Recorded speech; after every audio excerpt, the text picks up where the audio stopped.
You'd be doing both of us a great disservice if you were to tell Richard about the swords. You did this, Edmund. This has nothing to do with me. All right. Suppose you did tell him. What then? He'd be furious with you. Yes, he would. But of course, that's assuming he believes you over his own brother. But let's say he does believe you. What then? What will you have accomplished? Would Catherine be out of your life? No. Richard will be more protective than he was before. Richard should know the kind of man you are. Why? Because you're dangerous. I'm practical, Olivia.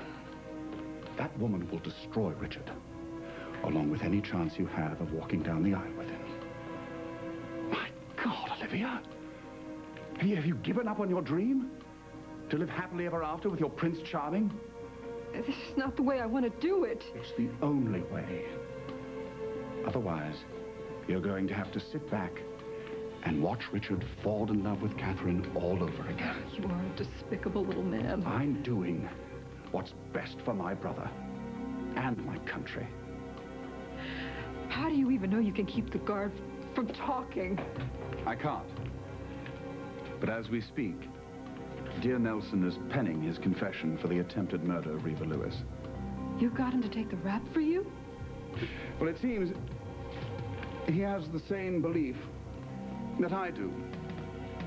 That Catherine will cause the downfall of the monarchy. But ever since the assassination attempt failed, he's been racked with a sense of deep self-loathing. That leaves only one course of action. For him to take his own life. Dear God, you're gonna kill... I'm going to do whatever I have to do. Richard once had great plans for San Cristobal. He was going to turn it into a world presence to rival Monaco. He was going to build lavish casinos, host gala events, garner the attention of celebrities, world leaders, but he got sidetracked, softened by that woman, a foreigner. You think that when she's gone, that he will rededicate himself to the country, is that it? With the right leadership, San Cristobal will be so much more than just some small island nation that no one's ever heard of. And why don't we just send her back to Springfield? Because it's too late for that. She just come back as she did before. I'm afraid it's time for much more drastic measures. No. No, I can't do this. I can't be a part of a murder. Now, come now, Olivia. Would it have been so terrible if Richard's fencing had been a little more forceful? If the sword had gone just a little bit deeper? Just stop it! She was my friend. We can't just kill her! Oh, but I can. And I think you can, too.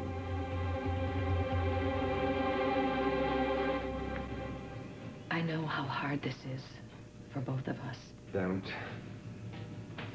pretend to be sympathetic.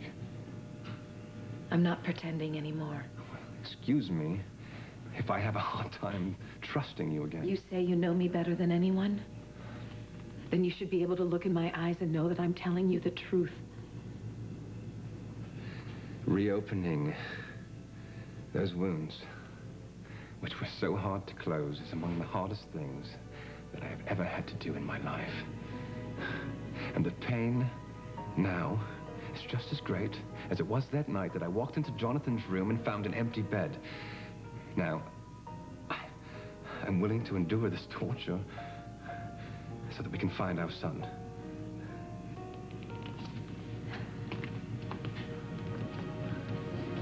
Well, if you're willing to do that, then I am too.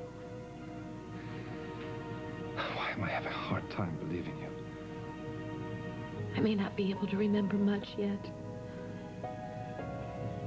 But deep inside, the feeling's still there. That feeling of emptiness, and that empty feeling isn't going to go away until I see Jonathan again and I can hold him in my arms. You have said this before. I know. I think that maybe I just had to go through this, through all of this. Fighting with you. Fighting my conscience. Feeling guilty about Joshua in order to get to where we are at this very moment. And where is that exactly? I want to remember. I do want to remember, I do. You can, but you won't let yourself. It doesn't make any sense. Of course it makes sense. It makes perfect sense. Because every step closer you take to your son, you take a step closer to his father, to me.